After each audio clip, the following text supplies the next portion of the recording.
Primeiro ponto aqui, um post que eu te mandei esses dias, que a gente se diverte, trocando refs do que está acontecendo, referências do que está acontecendo. Ah, é isso? Refs? É, refs. Tá.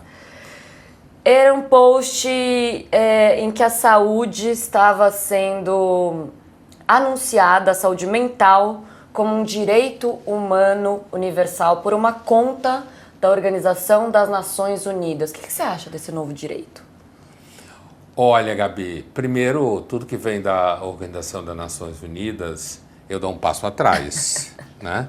Porque é uma grande estatal internacional, né? E com suas características de estatal. Exatamente. Assim, nas regiões de conflito no mundo, tanto hoje como antes, sabe-se muito bem que às vezes a ONU não é lá tão assim como pensam os idealistas. Tem muito jovem que estuda, que trabalha na ONU para salvar o mundo. A função da ONU basicamente é fazer com que os países se estapeiem e não se matem imediatamente.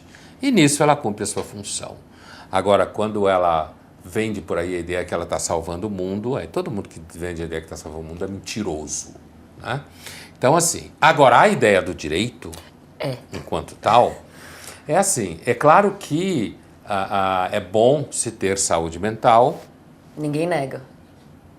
Seja lá o que isso for em algumas situações, né?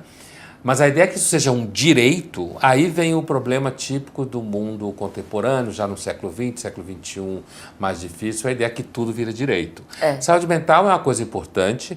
Eu entendo, inclusive, que a saúde pública, em geral, devia ser um direito do cidadão, que o Estado oferecesse saúde pública, certo? Acompanho. Coisa que no Brasil existe muito mal, né? O Estado brasileiro arrecada e não entrega nada. Sim, mas dizem que o SUS ainda é melhor que muita coisa por aí.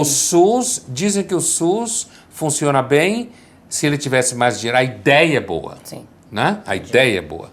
Mas se ele tivesse mais dinheiro, pudesse formar mais profissionais, o que não existe. Por exemplo, uma coisa que eu já vi muitos médicos que trabalham no serviço público no Brasil falar, lá na época da discussão dos mais médicos cubanos lá e tal, é que se tivesse uma carreira para médicos do serviço público, como tem para os profissionais do direito, tem concursos, você Defensoria, sobe, Ministério, você ganha juiz. mais aqui, mas não, o médico da saúde pública, ele meio que ganha a mesma coisa o tempo todo, o que faz com que você achate, né, o investimento na área, inclusive o investimento de carreiras pessoais, de médicos, né? Então, mas ainda assim a ideia de que a saúde pública seja um direito do cidadão, ser atendido por bons serviços de saúde pública, a gente acompanha. Mas quando você inflaciona a ideia de direito, vai pro saco. Saúde mental, um direito do cidadão, é mais ou menos uma frase que você que tiver 12 neurônios ouve e diz assim, ela vem mentira. Não, porque o que significa na prática? É, isso aí. Assim, eu tenho direito à saúde mental. Bom, eu tenho direito a quê? Então eu tenho direito a cobrar do Estado, que tutele a minha saúde mental? Ou então eu tenho direito a cobrar da minha família, que ela me dê uma estrutura para que eu cresça e tenha uma saúde mental? O que isso significa? Ou do meu chefe, não da significa instituição nada. onde eu trabalho, por favor, que vocês sejam generosos comigo para que eu tenha. Mas é nisso que vai dar. Saúde Sabe mental. no que isso dá? Processo. Compliance. Dá em compliance. Né? Porque o Estado não vai cumprir a função, porque o Estado, alguns cumprem muito melhores do que o Estado brasileiro. Mas o Estado brasileiro não cumpre nada, só tira dinheiro de você. Isso não tem nada a ver com ideologia. Sim, tem a ver com Tanto realidade. faz como funciona, qual é o partido que está no poder. Tanto faz. Então, assim, agora, isso dá, no miúdo do cotidiano, vai criar todo tipo de rolo e vai fazer com que as pessoas também fiquem com medo das relações. Quer dizer, é por isso que eu digo, quando você ouve essa frase, você sabe que vem mentira. E às vezes é até melhor que fique só na mentira. Porque senão vai dar nessa cobrança. Não, se não vai na mentira, vai dar na judicialização. Exatamente. É tudo que acontece hoje em dia. Judicializado, por isso que quando eu ouço a frase, eu vou processar você, mesmo que não tenha nada a ver comigo, eu saio do recinto. Porque daí eu vou processar a minha mãe e o meu pai, que não me deram estrutura suficiente. Eu vou processar o meu chefe, porque ele é abusivo, colega tóxico. de trabalho. O colega de trabalho. O marido, a mulher. Daí, meu... Os filhos. Exato. E os pais. Exatamente. Aí a gente abre a porta... Mas a gente tem que pensar que o mundo do contencioso hoje é um mercado fundamental. Porque como as relações estão degradadas cada vez mais, ninguém confia em ninguém, e a ideia de que você não confia em ninguém está na ordem do direito que eu tenho de me defender, portanto não vou confiar em você. Então, como aquilo que se chama, grosso modo, virtudes cívicas, certo?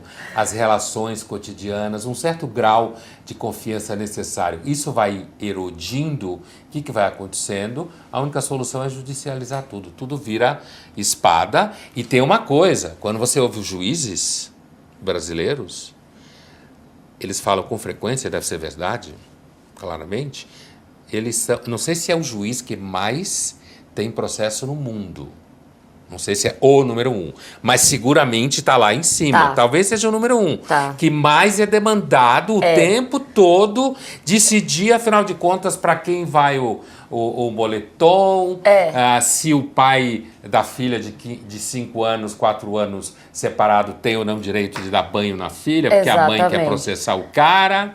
A minha tia Bem-vindo ao inferno! Minha tia, que é desembargadora, relata exatamente isso. Que né? vai desde... Ela estava na família, e depois virou desembargadora. Na família já estava disputa de pet, já estava aquela coisa, né? Disputa de pet, né? Pet, guarda compartilhada, quem paga o banho, quem paga a comida do pipo. A miséria que o mundo moderno virou. Eu adoro ver isso acontecer. Agora, como desembargadora, tem ações de R$200, R$300, que assim, você move uma máquina inteira. Tá na primeira instância, ela é desembargadora, então ela já tá na segunda instância, você tá com um processo há anos para chegar na segunda instância, uma ação de R$300. Isso é 2 níveis. A miséria de você, da pessoa física, de repente, precisa brigar para ter R$300 de pagamento, né? Esse elemento. Sim. E o segundo elemento é o fato disso virar, de fato, processo. Você ocupar todo um poder judiciário, no caso a magistratura, né, para ter que ficar decidindo esse tipo de coisa. Né? É uma máquina muita gigantesca. E para custa. lidar com isso, custa. Custa para Pra nós. Custa para nós.